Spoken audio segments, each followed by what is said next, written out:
Bom, então vamos lá. Agostinho versus marxismo cultural. Imagina o seguinte: bispo de Hipona, do século V, sendo transportado para uma universidade brasileira de 2025. Ele observa lá estudantes debatendo sobre desconstrução de gênero, professor ensinando que não existe verdade, apenas narrativas de poder, ativista proclamando lá que a família tradicional, a família nuclear, é uma construção opressiva da sociedade que deve ser abolida. Que diria o maior teólogo da igreja antiga? O doutor da igreja, o homem que viveu o colapso do Império Romano, formulou a primeira filosofia cristã da história, testemunhou toda a revolução cultural, redigiu a cidade de Deus, distinguiu ali entre Deus, amor próprio, amor divino, os fundamentos, as bases das cidades opostas, que perdurou por mais de 1000 anos. Ao confrontar ali um projeto neomarxista de engenharia total. Então, qual que é a surpresa aqui?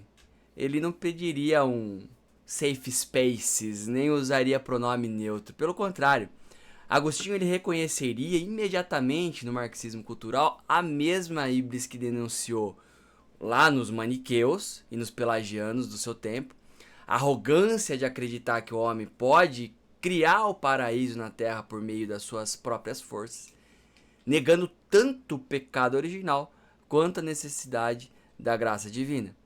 Então é isso. Bem-vindo ao Manifesto Conservadorista. Meu nome é Paulo Lima, então hoje eu quero continuar o que a gente está trazendo como dicotomias contrafactuais. Se esse pensador estivesse nos dias de hoje, o que ele pensaria? Como a visão, no caso agora de Agostinho, uma visão realista da natureza humana, sua compreensão da história, né, como todo o drama das duas cidades, e as suas críticas às utopias terrenas, vai oferecer mais uma das várias visões que a gente está trazendo aqui, devastadora, né? Uma forte refutação ao marxismo cultural que domina nossas universidades, nossos centros de ciências humanas, ciências sociais nos dias de hoje, nossa mídia, mainstream, nossa cultura. Então não se trata de um exercício de arqueologia intelectual, mas de uma aplicação viva do pensamento conservador e um dos desafios mais prementes do nosso tempo. Agostinho não é somente um nome em livros empoeirados, tá bem? Ele é sim um interlocutor vital para compreender e enfrentar essa revolução cultural que ameaça os fundamentos da nossa civilização. Então, se você está chegando agora, já se inscreve no canal. Eu tenho certeza que se você já der o like não vai se arrepender se você gosta desse tipo de conteúdo, porque é o que a gente está fazendo, analisando todas as coisas por meio do binóculo do conservadorismo. Essa é a proposta do nosso canal e cada vez mais doses cavalares de conhecimento você vai receber aqui, tá bem? Então vamos pro vídeo. Para a gente compreender, começar a entender como que Agostinho refutaria o marxismo cultural, a gente precisaria primeiro entender a visão da natureza humana. É uma visão profundamente aí realista que contrasta radicalmente, né, com o construtivismo social contemporâneo. A gente vai ter em nosso Aurelius Augustinus, né, que nasceu ali por volta de 354 e viveu até 430 depois de Cristo. Um período de profunda crise civilizacional, onde o Império Romano, que por séculos representou a ordem, a estabilidade, ele estava em colapso. Então, em 410, mais ou menos depois de Cristo, a gente está falando do finalzinho da Antiguidade, já na Baixa Idade Média, ali, na Alta Idade Média, né, no início da Alta Idade Média, Roma ela foi saqueada pelos visigodos, isso você já sabe lá no seu, na sua...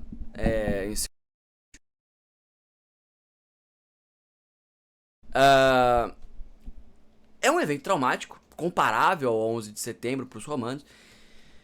Foi nesse contexto de desintegração social que Agostinho ele desenvolveu de fato a sua teologia da história, a sua antropologia cristã. O fundamento, inclusive, da antropologia agostiniana é a doutrina do pecado original. Para Agostinho, a natureza humana não é uma tábula rasa, maleável, que pode ser ali reconstruída pela engenharia social, mas uma realidade complexa que é marcada por ferida primordial, né? A queda que corrompeu a nossa orientação original para Deus, aquela coisa que a gente já sabe. Por isso que ele escreveu ali em Confissões, não morra antes de ler esse livro, já disse aqui, onde ele dizia que tu nos fizeste para ti, Senhor, né? E inquieto está o nosso coração enquanto não repousar em ti.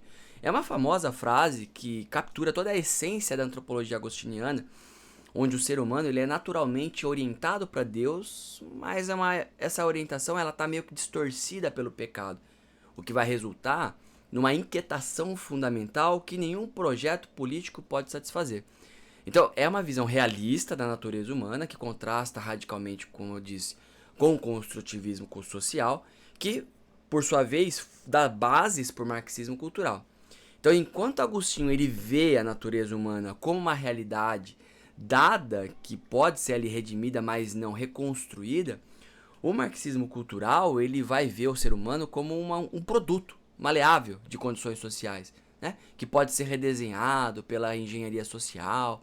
E isso daí é como tanto criticou Roger Scruton nos seus diversos livros, nosso maior nome do conservadorismo aí no mundo, na atualidade, no Brasil, é o professor Bruno Garchag, não há dúvida.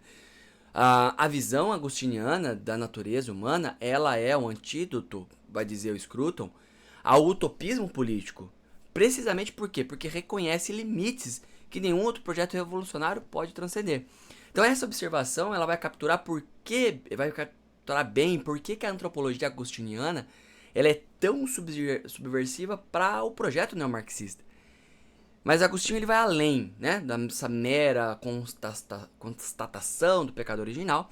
Ele desenvolve uma psicologia moral sofisticada, centrada no conceito de ardo amores, né, que é a ordem do amor. Para Agostinho, o problema fundamental do ser humano não é cognitivo, mas ele é afetivo.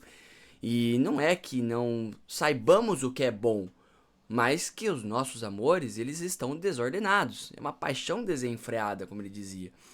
E ele vai escrever lá na Cidade de Deus sobre esses dois amores, né? Que fundamentam as duas cidades. Então, o amor de si, até o desprezo de Deus, fundou a cidade terrena. E o amor de Deus, até o desprezo de si, fundou a cidade celeste. E essa distinção entre dois amores fundamentais, né? Que é a caritas, ou amor a Deus, ou cupiditas, né? O amor próprio, ele é crucial para a gente entender essa crítica agostiniana que faria, tá bem? Se A fosse o caso, então B seria o caso.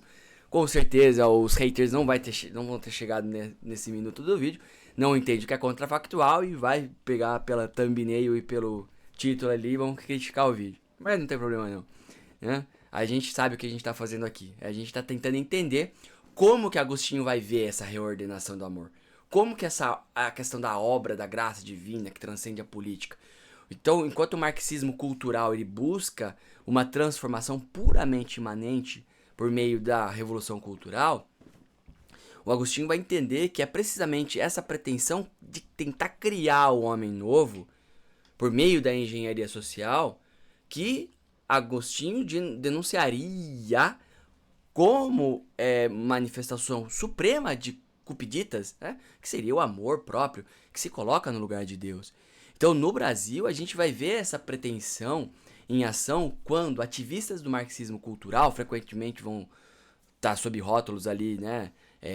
Estudos críticos, teoria queer, essa coisa toda, que busca desconstruir instituições fundamentais como a família nuclear, as questões de gênero, a religião, né? Não para reformá-las, mas para redesenhá-las, para reculpir. Completamente segundo uma visão utópica. Então, um exemplo concreto foi justamente a tentativa de implementar aquela chamada de ideologia de gênero nas escolas do Brasil por meio da Base Nacional Comum Curricular. E a gente sabe que originalmente incluía a linguagem que tratava o gênero como puramente construído, desconectado da realidade biológica, uma visão que Agostinho, com a sua compreensão de natureza humana, como criada por Deus, vai rejeitar de uma maneira extremamente enfática. O ponto é, como que essa crítica antropológica vai se traduzir em termos históricos e políticos? Como que a visão de Agostinho, né, da história, como drama entre as duas cidades, vai desafiar essa narrativa marxista da luta de classe? Fica comigo até o final que a gente vai entender isso com mais clareza, tá?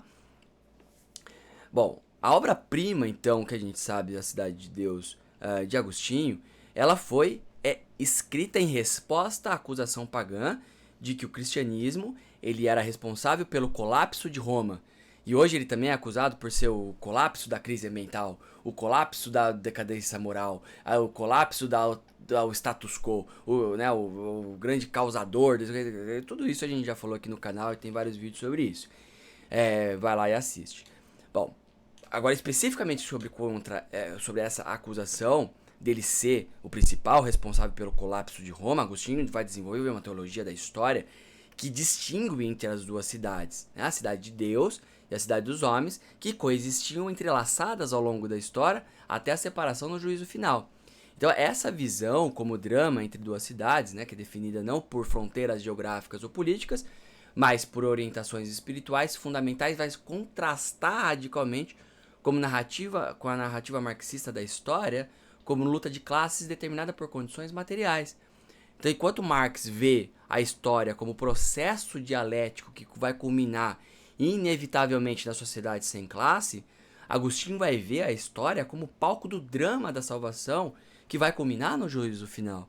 Então, enquanto Marx ele se ancora ali no paraíso terreno, por meio da revolução proletária, passa pelo socialismo, culmina no comunismo, e portanto daí a gente infla o Estado, e lá sem Estado, é aquela coisa toda. Agostinho vai advertir que nenhuma cidade terrena, por mais justa que ela seja, ela pode satisfazer o anseio humano pelo eterno. E essa é uma das bases do conservadorismo, não acreditar nesse nível de utopia. Ele escreve lá na Cidade de Deus como a cidade celeste, aquela que durante a sua peregrinação na terra convoca cidadãos de todas as nações e não vai se preocupar com as diferenças de costumes, de leis, de instituição, mas vai reconhecer que servem essas leis, constituições e costumes para alcançar a paz terrena. Então essa visão da cidade celeste como comunidade que transcende divisões terrenas vai contrastar radicalmente com o projeto marxista de criar uma cidade perfeita por meio da revolução. E essa crítica agostiniana à utopia terrena é especialmente relevante para o marxismo cultural contemporâneo, porque transferiu ali que eles transferiram, né, no caso, as esperanças revolucionárias da economia para a cultura. Aí você vai ver Eric Voegelin, principalmente na história das ideias políticas, um grande pensador, filósofo político, né, do século XX, aí, profundamente influenciado por Agostinho, dizendo que o marxismo cultural ele é uma forma de gnosticismo político. Por quê? Porque ele busca imanentizar o escatom, ou seja, trazer para a história o que Agostinho sabia pertencer à eternidade. E essa observação ela vai capturar como, muito bem inclusive, esse projeto neomarxista de transformação cultural vai representar precisamente o tipo de híbris que Agostinho ele denunciou, que é a pretensão de criar o céu na terra por meio da engenharia social.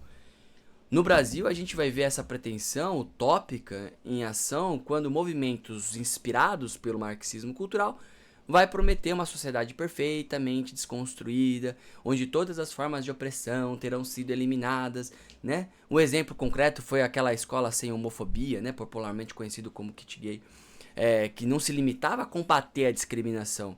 Ela promovia uma visão utópica de sexualidade desvinculada de qualquer norma natural, transcendente, precisamente o tipo de projeto que Agostinho, com a sua compreensão dos limites da política, denunciaria como manifestação da tal da libido dominandi, na verdade, perdão, né?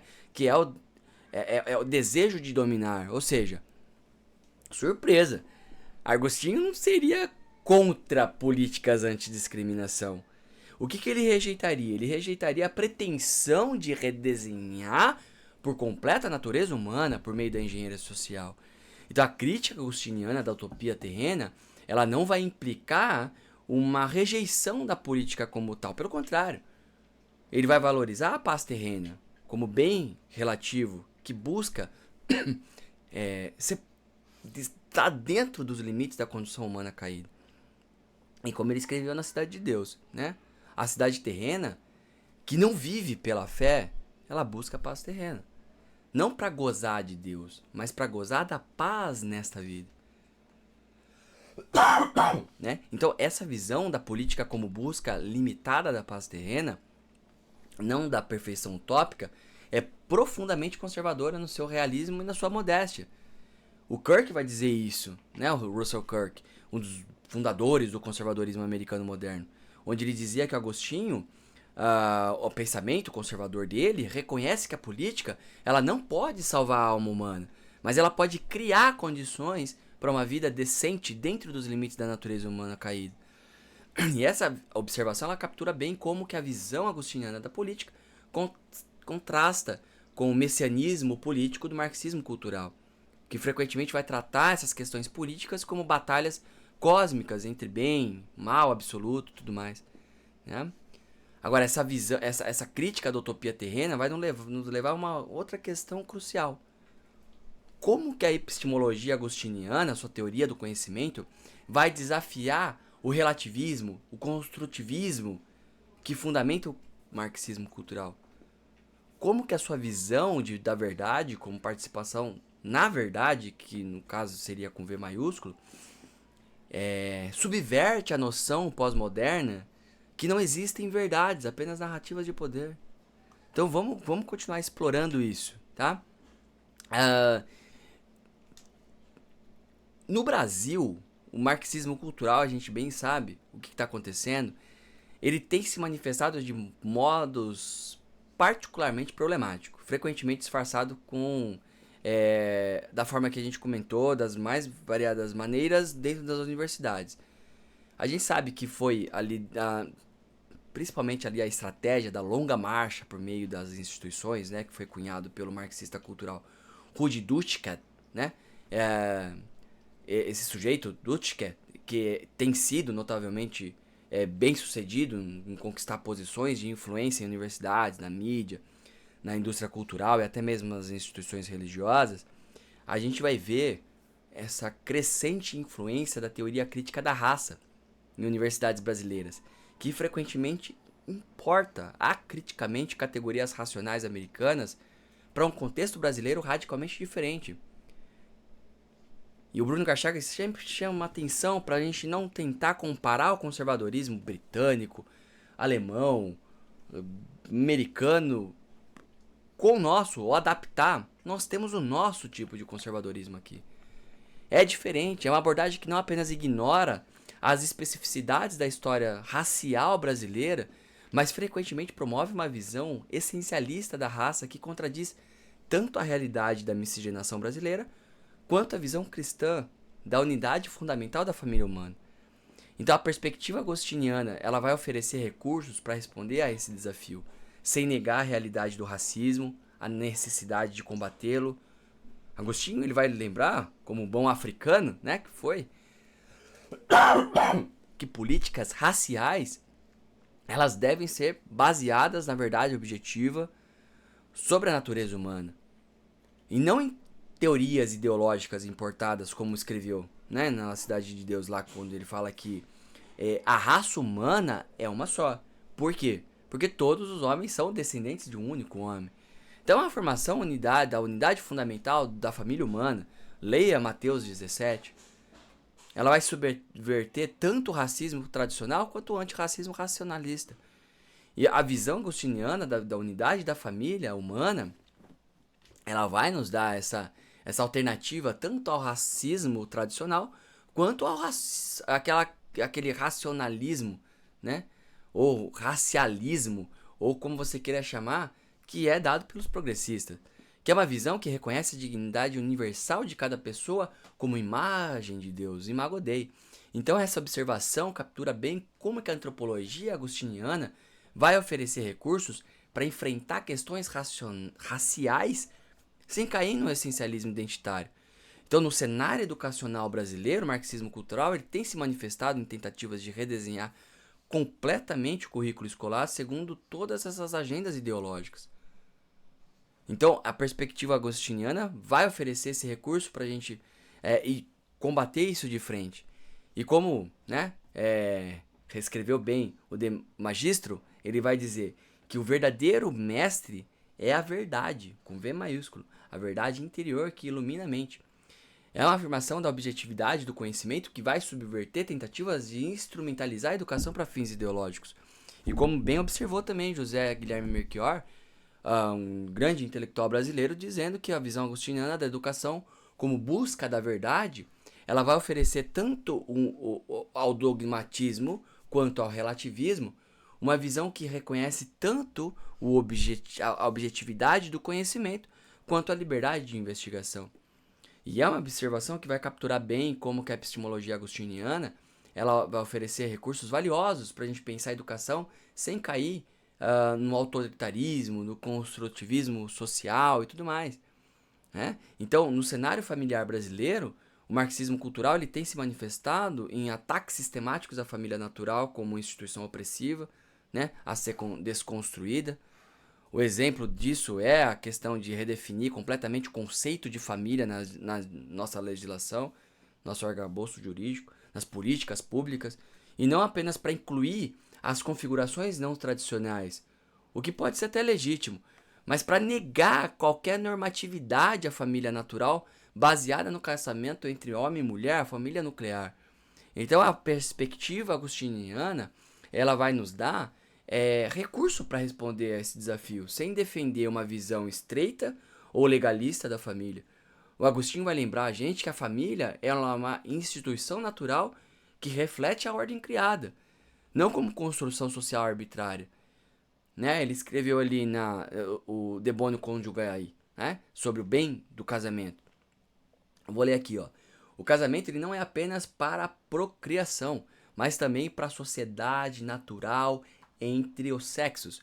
É uma afirmação de valor intrínseco da complementariedade sexual que subverte tentativas de reduzir o casamento a mero contrato ou arranjo. E o Gustavo Corsão também, outro grande pensador católico, inclusive brasileiro, ele dizia que a visão agostiniana da família como comunidade natural, ela vai nos dar uma alternativa tanto ao patriarcalismo opressivo, aquela coisa de fato, não é o patriarcado, aquela coisa que o feminismo prega, não é nada disso. Vai ler a Campaiolo, né? Fica a dica. Mas sim, uma questão da visão e o construtivismo radical, mas é uma visão que reconhece tanto a normatividade da família natural quanto a dignidade igual de homem e mulher. É uma observação que captura toda essa antropologia agostiniana como Jesus sendo o primeiro aquele que defendeu os direitos femininos e não era no sentido feminista da coisa toda, como se tem nos dias de hoje. Então, é uma aplicação dentro dessa visão toda do individualismo, né, liberal, a questão do coletivismo marxista, essa dicotomia toda, que vai entender o cenário brasileiro, se for aplicada a crítica agostiniana global, né, ela mostra como que um pensador do século V ele pode iluminar vários desafios do século XXI. Agora o problema é assim, como que eu respondo às objeções que inevitavelmente vão surgir? Como que a gente defende essa perspectiva agostiniana contra a crítica comum? Então, por fim, tá? Antecipando as objeções à crítica agostiniana do marxismo cultural, primeira coisa, a crítica que os haters deixam aqui é geralmente, isso aqui é anacronismo. É óbvio. Conta uma nova. Não é a questão. A gente está trabalhando com contrafactual, com validade filosófica. Certamente Agostinho não teria abordado da maneira que estamos falando, as questões identitárias ao seu tempo, no seu molde, mas a gente pode aplicar as filosofias perenes para os dias de hoje. E como bem observou Allardyce MacIntyre, quando ele escreveu Depois da Virtude, que dizia que a tradição de Agostinho não é uma relíquia do passado, é uma tradição viva, capaz de renovar um diálogo com desafios contemporâneos. E é para isso que serve a filosofia. Se não for para fazer isso, o que a gente vai fazer da vida? Larga tudo, né? Então, a objeção ao anacronismo pode ser aplicada igualmente para Marx, para Freud, para Foucault, o que quer que seja. E no contexto brasileiro, essa objeção frequentemente toma a forma de um presentismo, que vai rejeitar qualquer sabedoria do passado como irrelevante para os nossos desafios atuais. O exemplo concreto foi justamente a tentativa de cancelar os pensadores clássicos lá em currículos da universidade, simplesmente porque viveram em épocas com valores diferentes dos nossos. Vê se pode uma coisa dessa. Ou que Agostinho, né, outra objeção, ele é religioso, não é filosófico. É, essa vale até passar, né? Ou que Agostinho tem uma visão conservadora, não progressista, defende o status quo em vez de promover mudanças necessárias para a justiça social.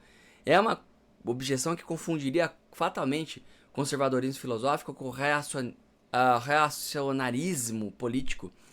Então, o conservadorismo agostiniano ele não rejeita toda mudança, mas ele insiste que mudanças eles têm que respeitar a natureza humana e a sabedoria acumulada da tradição. Que é como na mente conservadora o Russell Kirk colocou. Que Agostinho ele não é uma mera defesa do status quo, mas é uma afirmação de princípios perenes, que pode tanto preservar o que é bom, quanto reformar o que precisa ser mudado. Né? Então, assim, no contexto brasileiro a gente consegue aplicar das mais variadas formas. Então, assim, o confronto entre Agostinho e marxismo cultural, ele não é só um debate teórico, é uma batalha cultural, com implicações profundas para a nossa sociedade. Como a gente viu, Agostinho ele oferece uma crítica devastadora para o marxismo cultural em múltiplos níveis, desde antropológico, histórico, epistemológico, ético e político. Uma crítica que não é meramente negativa, mas aponta para uma visão alternativa de pessoa humana, da sociedade. Então, é uma visão que afirma tanto que a nossa natureza criada ela é uma coisa, quanto a liberdade, a nossa liberdade está atrelada à natureza. A questão da verdade, né, objetiva, de um lado, tanto quanto a interioridade da consciência, igualmente para a dignidade individual, quanto para o bem comum. Ou seja, o horizonte de ação que se abre diante de nós é claro. A gente tem que resistir àquela revolução cultural neomarxista, não com nostalgia reacionária, mas com uma recuperação criativa da sabedoria agostiniana para o nosso tempo, para o nosso lugar. Então, concretamente, o que isso significa? Na educação, defender um currículo que vai valorizar tanto a verdade objetiva quanto a liberdade de investigação, que transmite o patrimônio cultural da civilização ocidental, sem ignorar suas falhas, que forme ali estudantes, né? Não como ativistas ideológicos, mas busque ali a verdade capaz de pensar criticamente, é um ponto. E na cultura, promover obras que vão explorar a condição humana na sua complexidade moral, espiritual, não como mera expressão de identidade do poder. Significa valorizar a arte que busca a beleza, a verdade, o bom, o belo, o verdadeiro, como tanto fala Roger Scruton. Na política, defender valores, defender políticas baseadas em antropologia realista, que não fique utopia de talvez uma sociedade lá depois do proletariado vencer com as mãos armadas a burguesia. Nada disso. É o aqui e agora. É a dignidade humana, a falibilidade humana. É considerar os princípios dos bases do conservadorismo. Buscar o bem comum que transcende interesses particulares. Promover a instituição que equilibre liberdade e ordem. Resistir tanto ao utopismo revolucionário quanto ao cinismo nihilista. Então, na vida pessoal, cultivar virtudes que vão transcender políticas identitárias, prudência, justiça, fortaleza, temperança, fé, esperança, caridade, tudo isso princípio bíblico. Como bem disse Joseph Pieper, que é um filósofo tomista do século XX, a resposta ao marxismo cultural não é um reacionarismo, mas uma recuperação da tradição como realidade viva capaz de renovação criativa. É uma observação que captura como que essa tradição agostiniana vai oferecer recurso não apenas para resistir ao marxismo cultural, mas para construir uma alternativa positiva. Tá certo? Então, o que você que acha de tudo isso? O marxismo cultural realmente promove a libertação humana ou apenas substitui uma forma de determinismo por outra?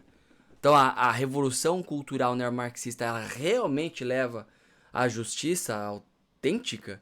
Ou apenas inverte a categoria de opressão sem transcender elas? Então assim, para se aprofundar mais nessas questões, não deixa de adquirir o compêndio dos grandes nomes que eu modulei aqui para o conservadorismo. Já estou terminando o curso sobre conservadorismo. Em breve você vai ter possibilidade de adquirir ele por completo.